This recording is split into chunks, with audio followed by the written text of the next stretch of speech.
Funding for This Is Nashville comes from you, our listeners, and Amazon, proud sponsor of WPLN's daily show, This Is Nashville, engaging our differences so we can discover our unity. More on Amazon's community work at aboutamazon.com. I'm Khalil Ekolona, and this is Nashville. In our current world of 24-hour news cycles, filtering out accurate and pertinent information from the waves of disinformation can be difficult. Thanks to the many computers in most of our pockets, virtually any type of media can be distributed almost instantaneously to the masses. So, how can you tell what is real news versus what is a hot take? How are traditional media outlets adapting to the rapidly changing technologies at our fingertips? How have platforms like YouTube and TikTok flipped the game, as the kids like to say? Those are some big questions, and we have experts here to answer them, but we also want to hear from you. Call in and tell us what you want to hear. We want to hear from your expertise. Give us a call at 615-760-2000 and tell us what type of media you're interested in. Here with me today to help us understand the world of modern media are Garrison Hayes, video correspondent for the Center of Investigative Reporting at Mother Jones Magazine, where he produces innovative short documentaries exploring the hidden and forgotten corners of Black history, faith, and politics, and Ken Paulson. He is Dean Emeritus and Director of the Free Speech Center at the College of Media and Entertainment at MTSU and former Editor-in-Chief of USA Today. Garrison and Ken, thank you both for being here. Welcome to This Is Nashville. Thank you. Yeah, thanks. All right, listeners, if you'd like to join the conversation, give us a call and let us know one of the three. Where do you get your news and why do you choose those outlets? What role does alternative, non-traditional, or social media platforms play in your news consumption habits like Twitch, TikTok, and YouTube? And what factors influence your choice of news media, such as your political leanings or convenience or cost? Now, Ken, I'm going to start with you. You were Editor-in-Chief of USA Today, and you started to notice people referring to the media as a singular entity, as in the media. Right. Exactly what we have right now. And it's used all the time, yeah. It was incredibly destructive, and the news media just doubled down on it and just kept using it the same way. When I was the editor, I put a policy in place, which was that if you're referring to media, specify what it is. News media, entertainment media, social media. But the minute you say media, it makes it very easy, and it's the case of today, where people say the media is dishonest, the media is tainted, the media is biased. Well, what in the world are you talking about? There are more than 70,000 media outlets serving America, and they are different in platform, content, and integrity.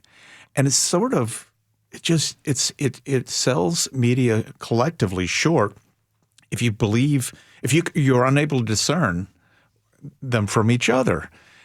The first step to being, honestly, a good citizen, an engaged citizen, is to understand the world around you. You have an affirmative obligation in a nation in which we all have total access to free speech to know what's going on. And what is concerning is people turn off all information sources that are credible in favor of those that entertain them or reinforce their own biases. We become a nation of people who are not at all informed and will buy anything that's thrown at us. So we're like relying on the emotional satisfaction of what we consume.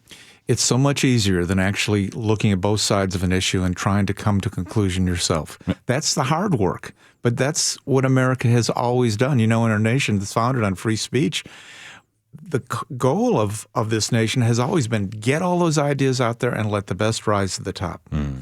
And now we're in a situation where people say only our half should rise to the top. Well, that weakens the nation in a way that is devastating, and we're seeing that now. No balance. Garrison, how do you feel about the concept of balance, presenting both sides? Are you encumbered by that in your work? You know, I think it's important that journalists and the news media is fair. You know, I don't necessarily subscribe to this idea of objectivity in that we all bring a perspective, we all bring our histories, our pains, our pleasures to this work.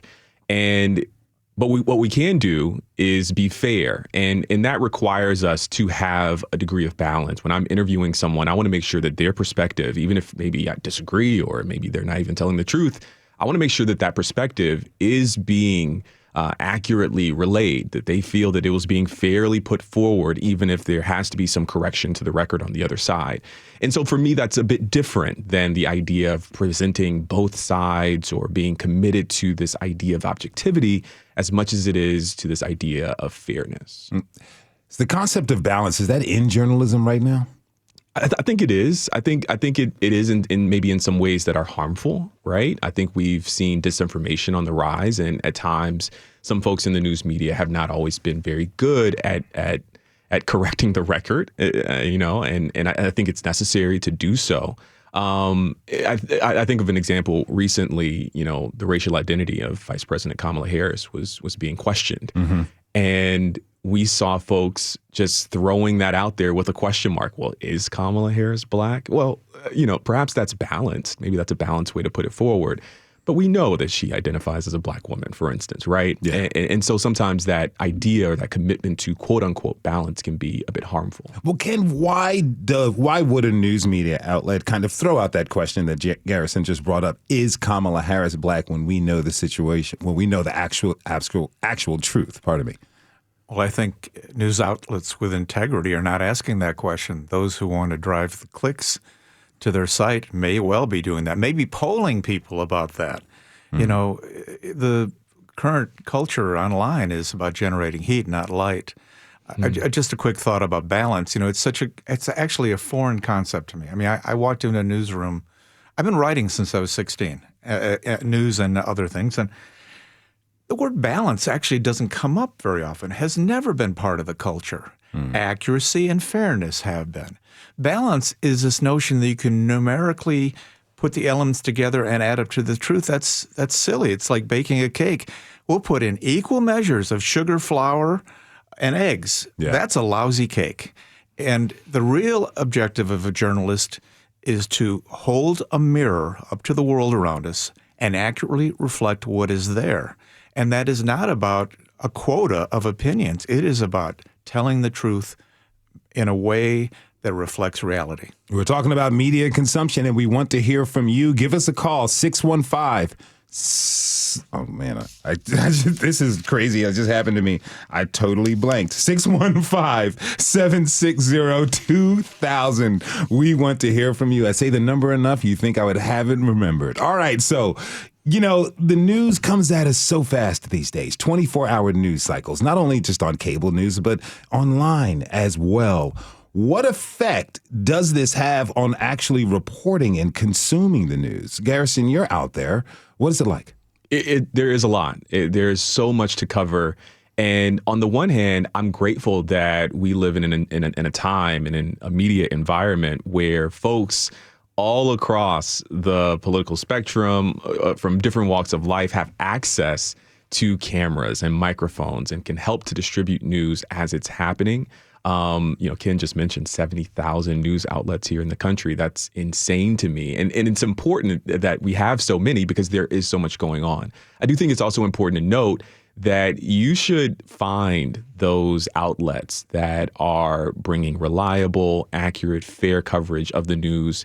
And one, I'd say support them financially. I think that's very, very important, especially on a local level. This is a great time for me to shout out This is Nashville, which is doing some incredible work here locally.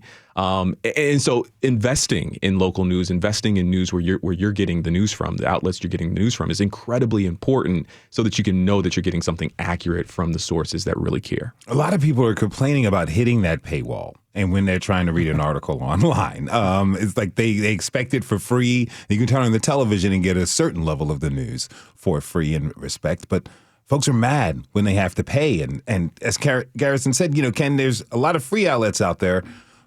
But then there's media that's being paid for, is owned by billionaires. Is the pay for news model, is that outdated? Somebody has to pay for people like me, all of us here, to go to our jobs and do our work. And that's just a reality. I think one of the greatest tragedies in American public life, certainly this century, is that people have decided that knowing, that being informed, being aware is not so important anymore. And that they're much rather invest in coffee or a great time at dinner than to spend what are actually minuscule amounts of money to subscribe to news organizations. You can get a subscription to a daily newspaper in this country digitally for $25 a year. I mean, and wouldn't you pay $25 a year to have somebody sit at a city council meeting and represent your interests? One of the great concerns I have is that if we do not invest in news gathering. This is an important distinction. When I talk about more than 70,000 outlets, it's actually not outlets, it's media. So anybody who distributes content is a media distributor. And that would include Medium, that would include YouTube, that would include all those outlets, TikTok. They are all creating content. They are the media. But what we don't have an overabundance of is news gatherers. And that's what costs money. There are people who say, I will not pay for the Tennessean because I see it on Facebook or I see it on social media. If the Tennessean continues its decline, that content doesn't exist anymore at all. What Americans have to wake up to is that the crucial role of a free press in our society has from the very beginning been about keeping people in power in check. And if we are not willing to pay for that, if we're not willing to pay to support democracy, we're done. We are a nation of ignoramuses who will be manipulated to the end of our days. That has to stop. Somehow we've got to turn, just as you pay more at Starbucks for a better quality cup of coffee, you have to pay for better delivery of information. And if you don't, you get exactly what you deserve. Is the conversation online in social media spaces, threads, free platforms, comment sections, is that influencing news? Before you answer that, I just want to let listeners know we've got a little technical difficulties on the phones, but please keep calling. I saw a few calls pop up and then they disappeared. We are going to handle that. Continue to call because we do want to hear from you. Is the conversation online, is that influencing news?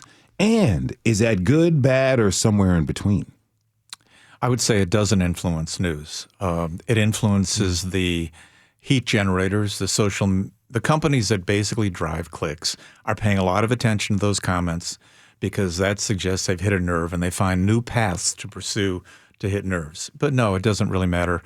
In fact, traditional media are often eliminating comments because they're just a distraction and they can't feel good about having lies and hatred and anger on their pages. So I don't think it has any influence at all. Just a really quick anecdote. We were the first newspaper to have comments on our social media, on our website. And we were so full of ourselves, we called it something new called network journalism. And this was going to be the summing up of how America, USA Today, is going to take the pulse of America. We open it up, and it took about 30 seconds for the first misogynistic statement and about a minute and a half for the first racist statement. And my staff would come to my office and say, what's going on here? These can't be our readers. These are New York Post readers. And I said, welcome to America. Yeah. And from day one, it has been this. And so, no, I think responsible news organizations pay no attention to the comments. Garrison, what do you think? I think that, I'm going to disagree to a small extent with you here. I actually do believe that the conversation happening online is informing our broader national conversation. Perhaps not just the conversations in the comment section, but the trending topics on Twitter or X, or the videos that go viral on TikTok or Instagram or YouTube. They are having an increasingly outsized impact on our national discourse. And we see that around, say, January 6th, where a lot of those folks began organizing on message boards. They found other folks who believe just like them on Twitter, who they watched videos on YouTube. We see this. And now that's a national news story, right? That's a big thing. That's a huge moment in our country's history. And it doesn't just stop there. I mean, even the conversation, I've mentioned this before, but the conversation about Vice President Kamala Harris's racial identity. A lot of that conversation started in specific corners of the internet. You can trace it back that the ADOS movement, led by Yvette Carnell, started to question the racial identity or the racial integrity of politicians like Barack Obama or Kamala Harris. That got picked up by Donald Trump Jr., who then took that on to the campaign. And so my point, and now we're all covering it, right? We're all talking about it here on This is Nashville.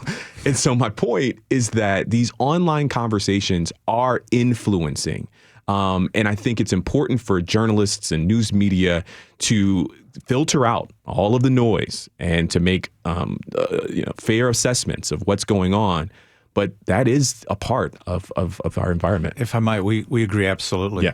The key to my statement was really that news organizations that have forums, that doesn't fuel any of their coverage. Sure. But no, what you're talking about in Twitter and Threads, that's the marketplace of ideas.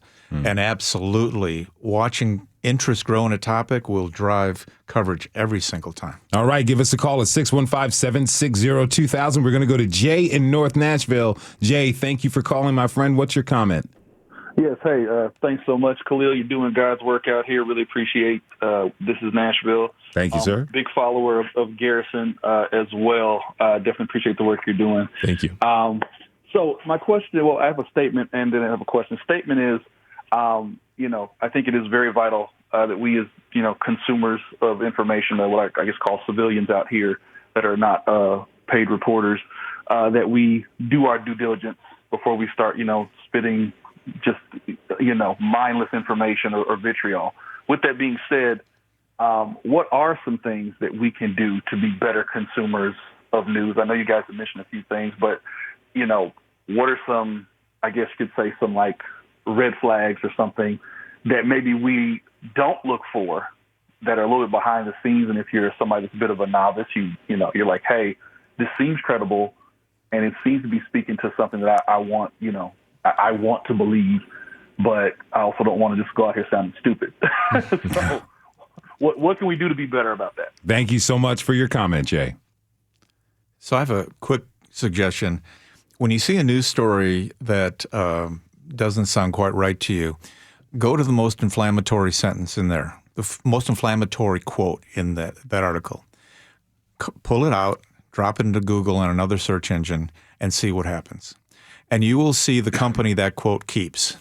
You will see, if you see New York Times, it's legit. If you see Daily News in New York or whatever, it's legit. But if that quote has been ignored by the entire world, except those with highly inflammatory names, it's fake. It's a real quick reality check, and the bad stuff will really jump out at you. All right, we're going to go to another call. We got Mike in Nolensville. Mike, thank you for calling. What is your comment or question? Well, what an honor, Khalil. Great show.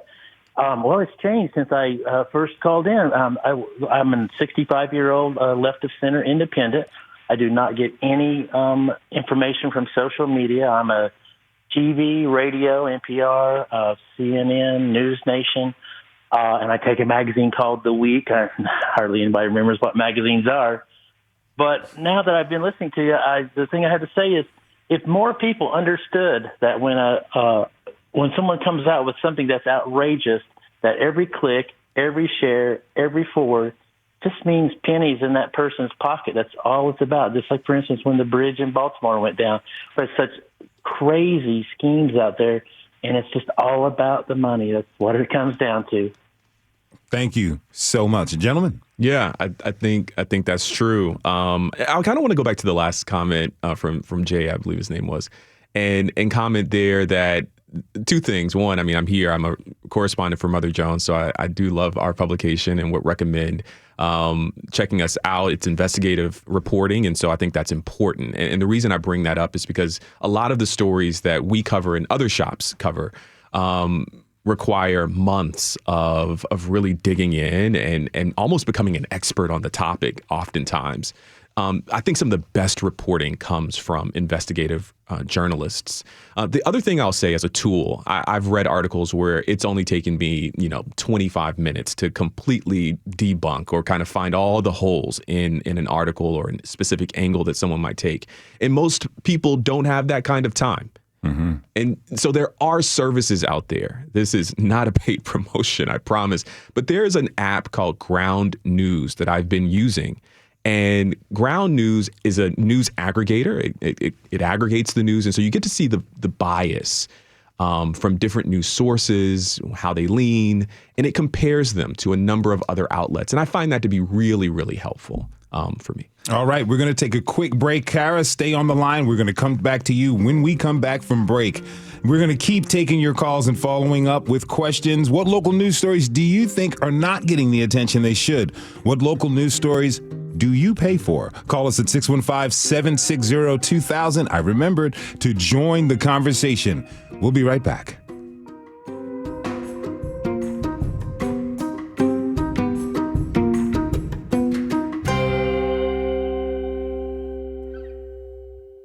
Funding for This Is Nashville comes from you, our listeners, and Music City Prep Clinic, Nashville-based provider for PrEP and offering comprehensive sexual health services in an environment designed to be safe, professional, and shame-free.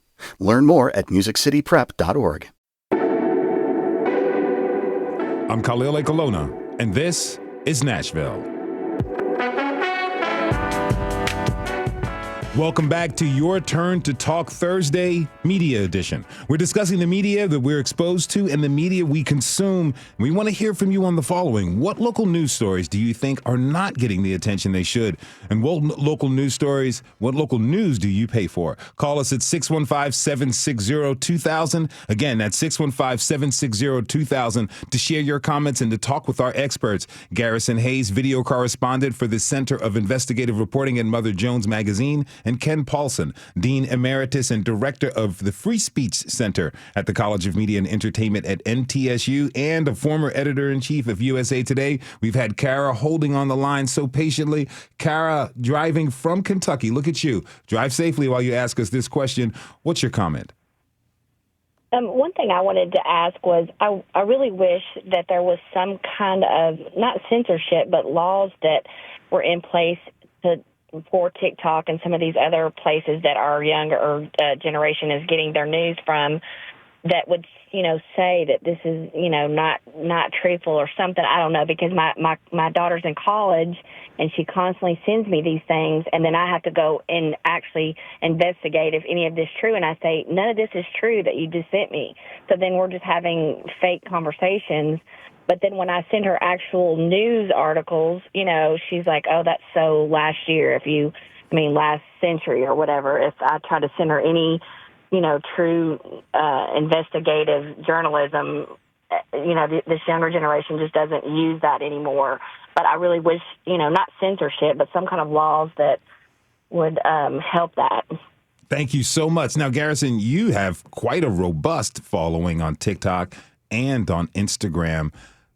Talk to us about some of the reporting that people can get from Instagram and TikTok, as opposed to what Kara was just telling us about. Yeah, I think there are a number of really reliable sources on those platforms. I will say this.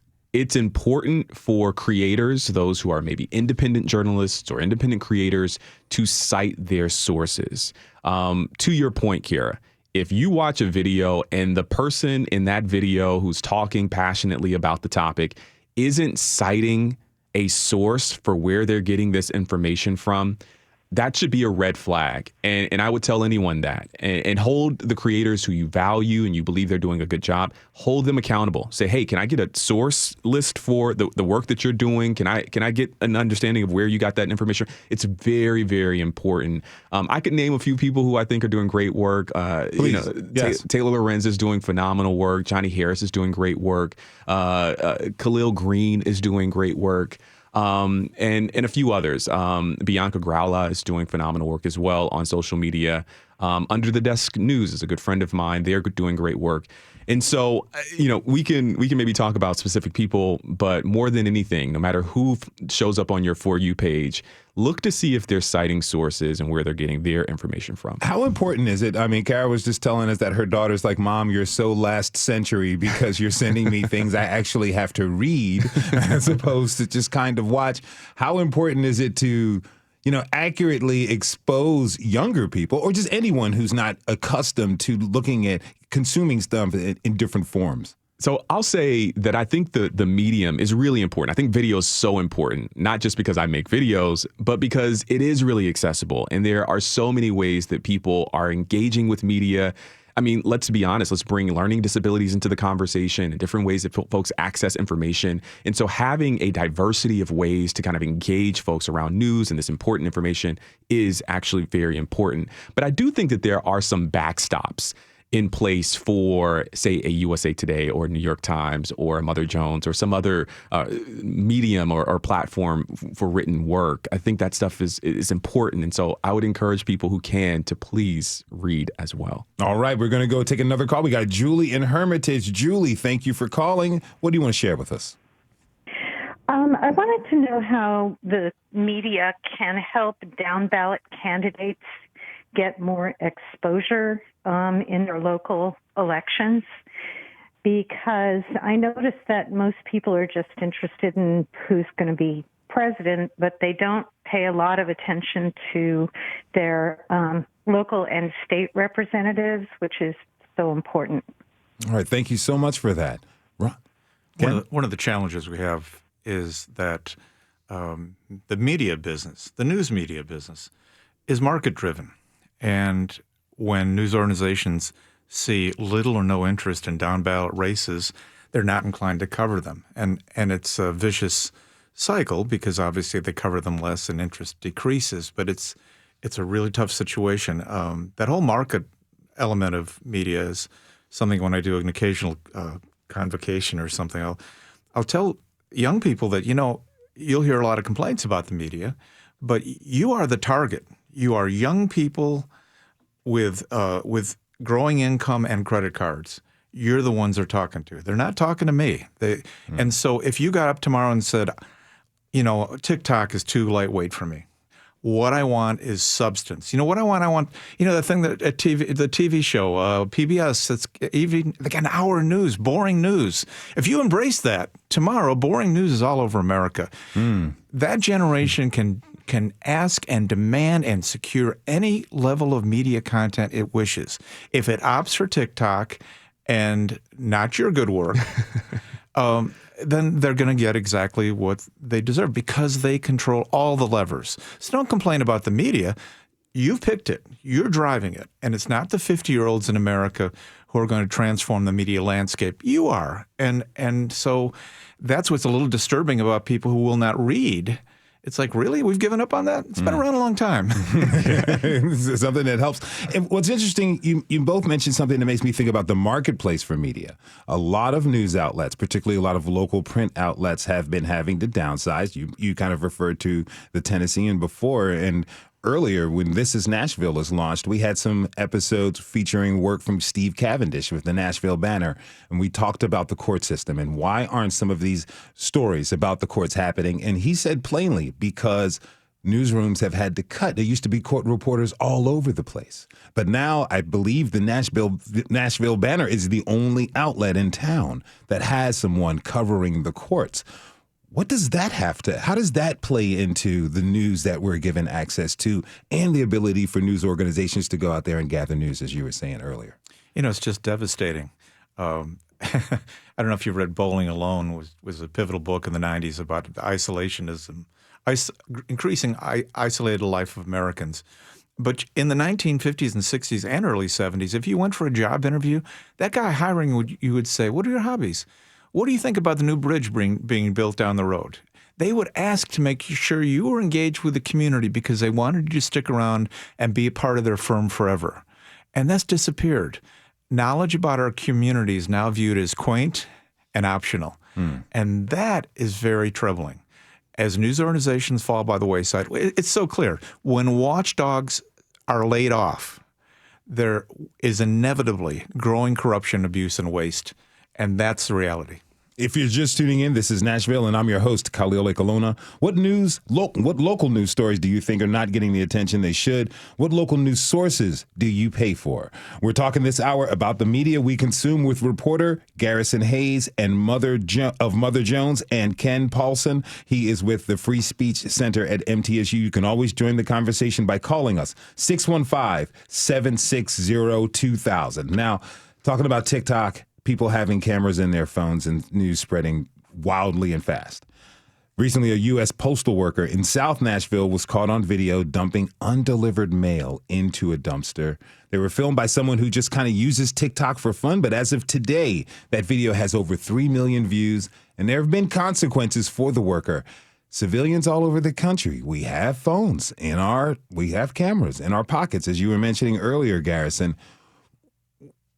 Is there a downside? What's the downside to everyone having this information? We wouldn't have had the explosion of reaction from George Floyd's death unless that young woman was there with her phone. Yeah. I don't think it's a bad thing. I think there's so many good things that have come from it, but with everything, there's a pro and a con, and we have to be careful about filming strangers. Like, can I just say that for the record? And at the same time, to your point, Ken, about the way that citizen journalism and almost the democratization of journalism is really a positive thing in some regards. What I would encourage someone to do, since you have that phone with the camera and the microphone, go down to the courts, show up to our, city council meetings and become an expert, become a reporter and report what you're seeing. I think that could be a good thing for us and for our community. I love that Axios has a local shop here, and I love the banner, and I love the Nashville scene and the work that local journalists are doing. And I think it's so important to center it. And much of that is made possible because some local people decided to care. Are you familiar with First Amendment auditors, who they are? No. These are people who, and they're heavily invested on YouTube. They will go with a movie camera or just their phone to a place like the lobby of a courthouse or something, and then they will start shooting total strangers, and someone will tell them to get out, and then they challenge them, and that confrontation becomes. And I wish these auditors would just get out of the lobby and go into the city council meeting, go into the planning meeting, because that's where we need the eyes and ears. It's not about generating conflict in the lobby. We don't have enough people watching government. And if we could channel that, you say, how would, is it a good thing or bad thing? I will tell you that James Madison would be thrilled to death by citizen journalism and video cameras being available everywhere. This is exactly what the first generation of Americans had in mind in keeping an eye on people in power. Do you think we're addicted to creating confrontations, or at least seeing that in media spaces, not specifically news media? Yeah, just look at the ratings. How else do you explain the Housewives of New Jersey fad? It's a fight every 3 minutes. It's human nature. Conflict drives fiction and storytelling, and I think and now we just want it in shorter doses. All right, let's take a call from Aaron in Nolensville. Aaron, thank you for calling. What do you want to share with us? Hello. I really appreciate your work. I love this show, so you guys keep doing what you're doing. Thank you, sir. I'm a retired educator, but I had an experience early on in my education that took me over to Europe. I lived there for 3 years, serving in the military. But when I came back, I said, let me get back into education, start getting a degree, and try to connect. Well, newspapers in the 80s and 90s were still a huge impact. I watched my dad get up every morning, read the paper. It was factual. It gave him plenty of information. He knew what was going on in the community. I echo that sentiment. But then as time went on, I remember I had a professor that said, listen, you're late to class, you need to do better. So I was frustrated because of the parking situation at Palm Beach State. He said, well, why don't you write about it? So I got the local paper and I wrote about it. And it changed. They had a whole redo of the parking system, made it more student friendly. But what I didn't know was that the school had a stipend of $250 per article. After that, I became a writing fool. I wrote numerous articles. So the power of the paper goes both ways, print media. And so the impact and influence is real. And I appreciate you all highlighting the fact that it is relevant, and real honest media is what makes things move. So that's my comment. I just wanted to share. Thank you for sharing that with us, Aaron. We had a comment from Jerry from Murfreesboro. He called, but unfortunately wasn't able to stay on the line. He wanted to share that she depends on WPLN and NPR for news, and appreciates Mother Jones. And we have another quote from Ben from Twitter. Quote, curious what Garrison and Ken think about a new report that America's trust and confidence in the mass media to report the news fully, accurately, and fairly has dropped in the lowest level it's been in Gallup poll history. What do you guys think about that? Well, it's been in decline for a very long time. And actually, you can see the moment it began. A guy named Spiro Agnew, vice president to Richard Nixon, basically was the attack dog for the Nixon administration. And you guys are young men, but he enraged my generation, attacking professors and attacking media figures, and that caught on. It became the default position for politicians who don't want to be challenged. And you think about where we are right now. We have people in positions of power. The former president elevated this to an art form with the fake news talk. But if the watchdog is barking uncontrollably, it is so much easier to say, ignore that. It's a stupid dog. It's a rabid dog. Ignore that. And then there's no accountability. And so we have seen the Supreme Court plummet. We have seen law enforcement plummet. We have seen Congress plummet. Every major institution in America largely has plummeted in terms of the reputation. Medical fields are the only ones that seem to be resistant to that, by the way, and the military. But otherwise, it's everywhere. And it's because we've created a culture of anger, distrust, and cynicism. And the truth tellers, unfortunately, don't do well in that environment. How can we get people to begin to create more trust in the media? Look, once you lose trust as a human being, once I lose trust in someone or something, it's hard for that trust to come back. What are some solutions? What can we do, Garrison? I think part of the problem is that we have an incredibly fragmented media environment, which is to say that algorithms drive our lives online. You see what they think you're going to have the strongest reaction to, what will then keep you on Twitter or Facebook or Instagram the longest. This is an important part of it because you have to understand the incentives behind the places where you're very likely encountering news in the first place. I think a lot of that distrust is that what's surfacing for you in your algorithm, at least this is my experience, are the rage baity kind of things, the stuff that makes me upset. I'm not actually upset at the quote unquote capital M media. I'm probably upset at this really weird article that was written on this really strange platform. And so taking the time to actually dig in, one of the things as a person in the news that I hear all the time is like, how come no one's covering this thing? And the thing is always something that everyone's covering that I've seen 25 articles on, right? And a lot of that, again, has to do with the fact that we're getting our news from all these different places and it's all fragmented. And so, again, my point is really actually go to the page, go to the website and find the things that they're actually talking about. And I think your trust will actually go up if you actually engage with the platforms Find themselves. some way to trick and fool or maybe reset the algorithm. That's a great point, yeah. We also desperately need an alliance of legitimate news organizations. We need to work together. We are blessed with this fine station and with the Banner and the Tennessean and the Scene, and we should do everything we can cooperatively, collectively, to take a stand for access to information, to call out politicians who lie about the press. You think about the power of the press; it's a real thing. Let us start yielding that. Let's start wielding that in a way that just sort of says to the American public, we're here, we've always been here, and we are always going to be here.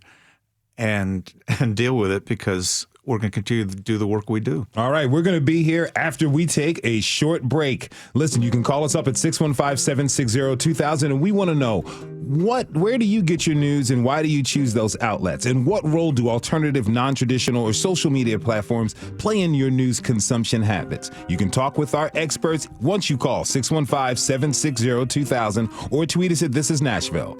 We'll be right back.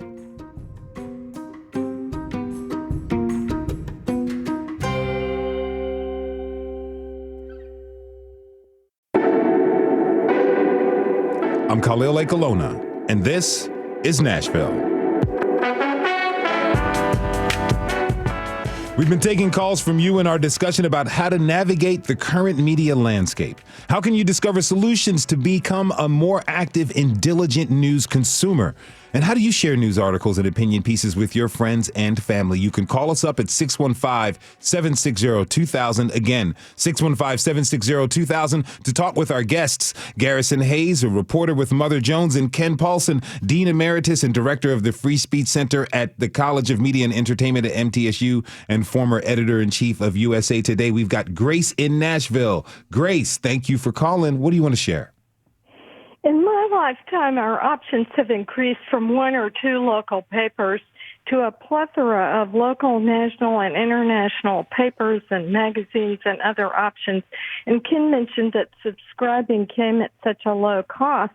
But when you have, 20 options and feel you need to subscribe to several, how do you curate your options to identify reliable media among the plethora of outlets out there?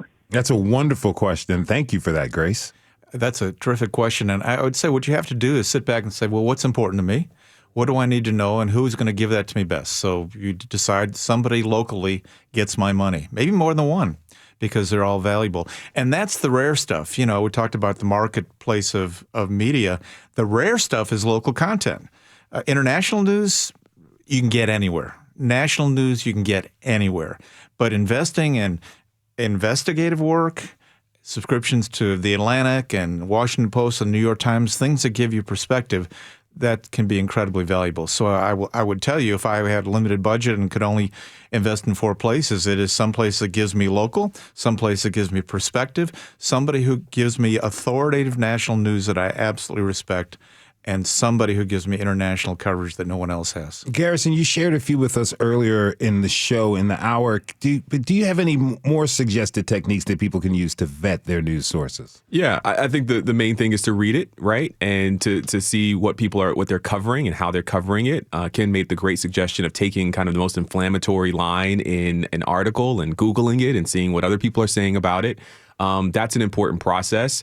To the point made earlier as well about which sources. I'll say for myself, I'll give myself as a kind of an example here.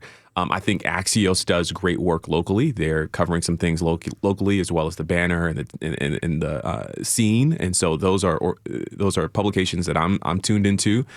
Capital B News is based in Atlanta, and they cover Black stories. They have a rural issues reporter who's actually based here in Nashville, and she's thinking very, very strategically and interestingly about the stories she's covering around rural issues that face the Black community. I think they're worth supporting. And of course, your local NPR station is very, very important for these local issues as well.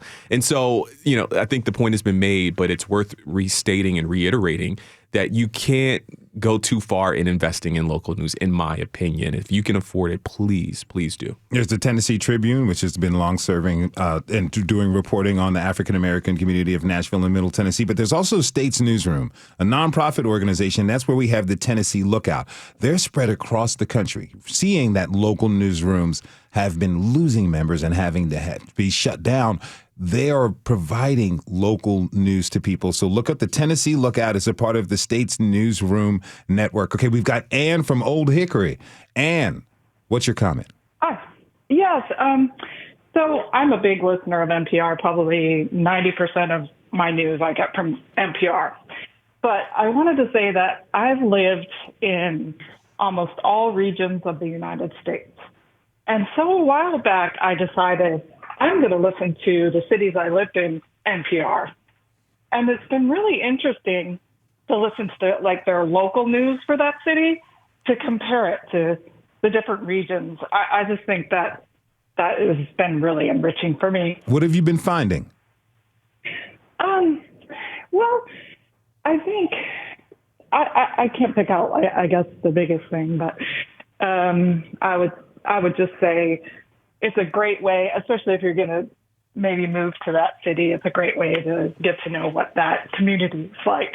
Yes, that's one of our goals with This is Nashville. And thank you so much for listening. Thank you for your support, and thank you for calling in. I have a question about AI, because technology is continuing to increase. We've got artificial intelligence out there. Last May, a candidate here running for state in Tennessee appeared to use AI images of himself to misrepresent his image. Kind of using it on yourself for your social media profile, your dating profile is one thing. But recently, Elon Musk shared a fake video of Vice President Kamala Harris, and he has a ton of followers.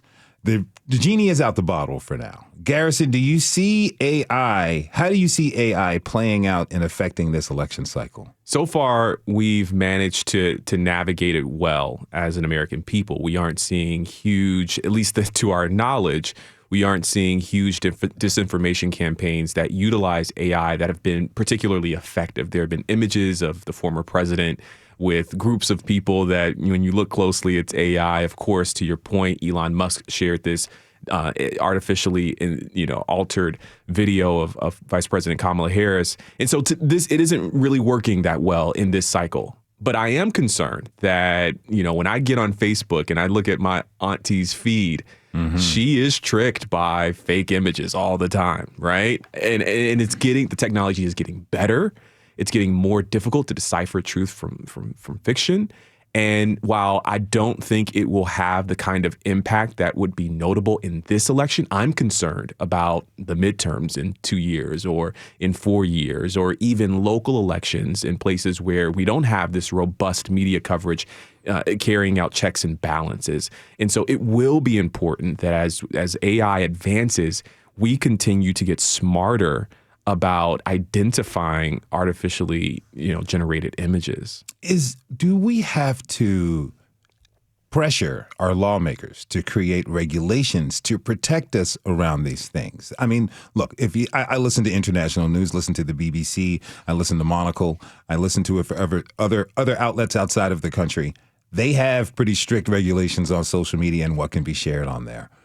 Is it time for us to do the same? Absolutely not. This is a blessed country in which everyone is able to say what they want and write what they want and worship the God of their choice.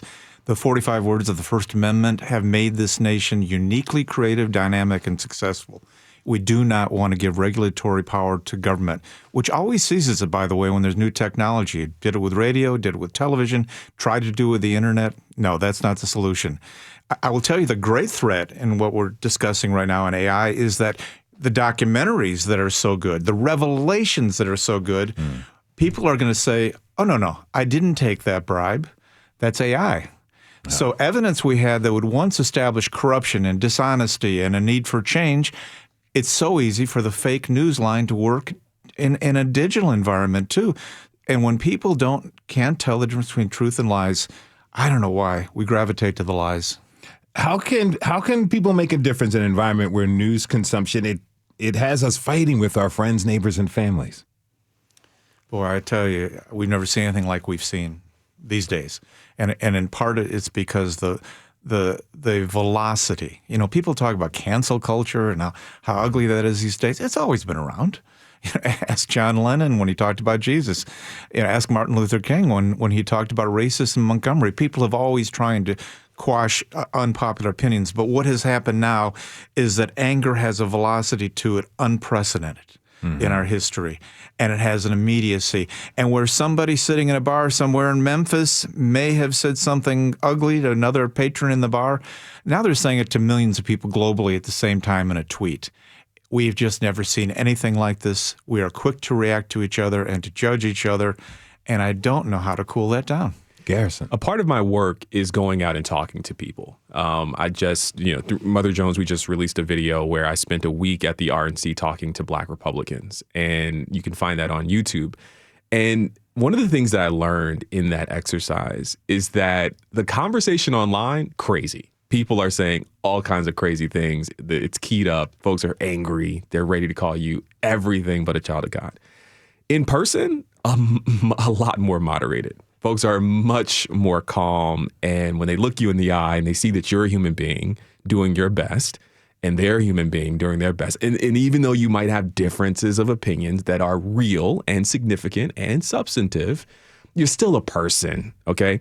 And I think a lot of the conversation, so that's the thing when you're talking to a stranger. But when I'm talking to my uncle or my aunt or my brother and I disagree, it feels a lot more present. It's like, yeah, we're both people, but we really do disagree, right?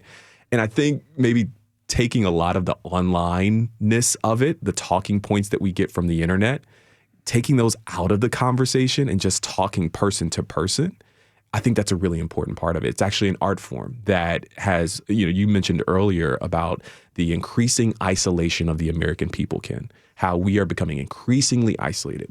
Part of that is a public transportation problem, but that's my little soapbox that I won't go on right now. Transit episode. So we've got to have a transit episode.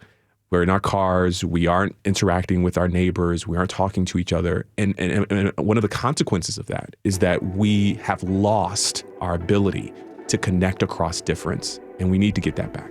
Garrison Hayes is a video correspondent at the Center of Investigative Reporting for Mother Jones and a Webby Award winner for Best Creator on social media. Congratulations to that. And Ken Paulson is a Dean Emeritus and Director of the Free Speech Center at the College of Media and Entertainment at MTSU and the former Editor-in-Chief of USA Today. Gentlemen, thank you both. Thank you for being here. Yeah, thank you. Thank you. Our pleasure. All right. Thanks to you for tuning in this hour, and thanks for your phone calls. This is Nashville is a production of Nashville Public Radio. Today's episode was produced by Mary Mancini. It was directed by Tasha A.F. Lemley. Catherine Cece's took on the phones. Our local technical director and board operator is Liv Lombardi. The masterminds behind our theme music are Larange and Namir Blade. You can listen back at thisisnashville.org or wherever you get good podcasts. And the conversation doesn't end here. Tweet us at This Is Nashville. Find us on Instagram. Tell us what you want from our show by filling out our quick survey online. You can also call to leave us a message at 615-751-2500. And here's a trick to trick